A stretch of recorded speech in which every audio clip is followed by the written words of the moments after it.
তো দুপুরে আজকে কি রান্না বান্না করলাম, কি দিয়ে খাবার খেলাম, ছোট্ট একটা ব্লগ নিয়ে আপনাদের কাছে হাজির হয়েছি। তো ধৈর্য সহকারে সবাই আজকে দেখবেন। হ্যালো এভরিওয়ান, আসসালামু আলাইকুম। সবাই কেমন আছেন, কি অবস্থায় আছেন? তো প্রথমে আমি লাউ ডাল দিয়ে রান্না করতেছি। তো আমার এখানে ডাল রাইস কুকারে ফুটে গেছে। তারপরে আমি পাঠা দিয়ে ভেঙে এরপরে লাউ দিয়ে দিচ্ছি। তো লাউটা অনেক কচি ছিল, খুব সহজে কিন্তু সেদ্ধ হয়ে যাবে। এরপরে আমি মাছ রেডি করে রাখছি ধুয়ে। এই মাছটা কোরাল মাছ।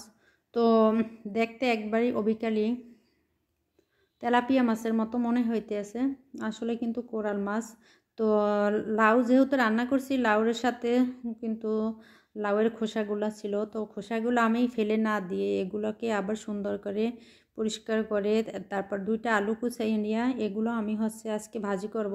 এই তো ভাজি করতেছি, তেলের মধ্যে ভাজি করতেছি। আর এটার সাথে চিংড়ি মাছ হলো আরও মজা হয়তো, কিন্তু বাট চিংড়ি মাছ ছিল আসলে, কিন্তু দেওয়া হয় নাই।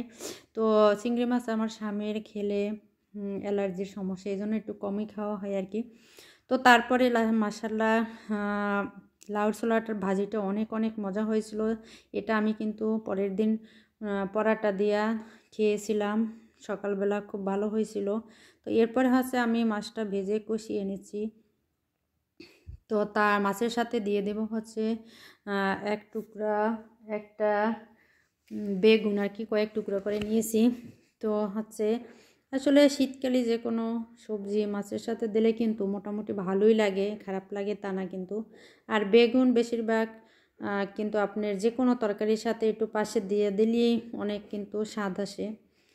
তো কোনো রাস্তা নেই আমাদের দোয়া ছাড়া, আর কেউ শোনার নেই আল্লাহ ছাড়া। আমাদের দুঃখ কষ্টগুলো একমাত্র আল্লাহ কিন্তু বুঝতে পারে। তো আসলে মানুষের কাছে বললে মানুষ কিন্তু মজা নেয়, আর আল্লাহ কিন্তু আমাদের দুঃখগুলো শুনে আল্লাহ কিন্তু তার একটা সমাধান করে দেয়। তাই আমরা মানুষের কাছে দুঃখ প্রকাশ না করে একমাত্র আল্লাহর কাছে বললেই আমার মনে হয় ভালো। আর মানুষ কিন্তু দেখবেন একটা সময় আপনার এই দুঃখগুলোকে নিয়ে তারা সমালোচনা করবে। তারপর কথায় আছে যে আপনাকে মলম না দিলেও কিন্তু কাটা গায়ে অনেকে লবণের ছিটা দিয়ে পরবর্তীতে ক্ষতিগ্রস্ত করার চেষ্টা করে, অপমান অপদস্থ হল এক একটা সময়। তো এরপরে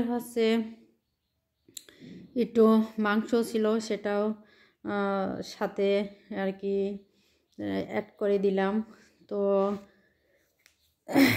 সবাই ভালো থাকবেন, যেহেতু নতুন বছর আসতেছে। তো সবাই সবার জন্য দোয়া করবেন। তো আজকের মতো ভিডিও এখানে বিদায় নিছি সবার কাছ থেকে। আল্লাহ হাফেজ।